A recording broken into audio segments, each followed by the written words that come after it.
Hey everyone!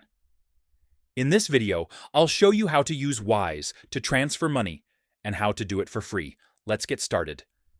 First, open the Wise app on your phone. Once you're inside, tap on Send. Now choose or add a recipient. This can be a bank account or another Wise user.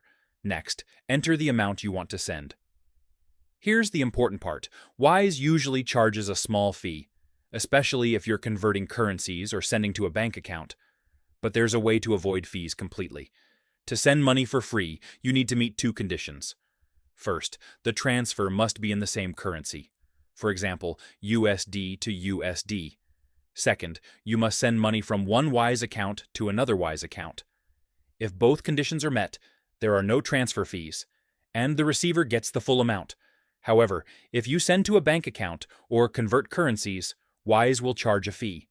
So, if you want to save money, always try to send directly between Wise users in the same currency. And that's it.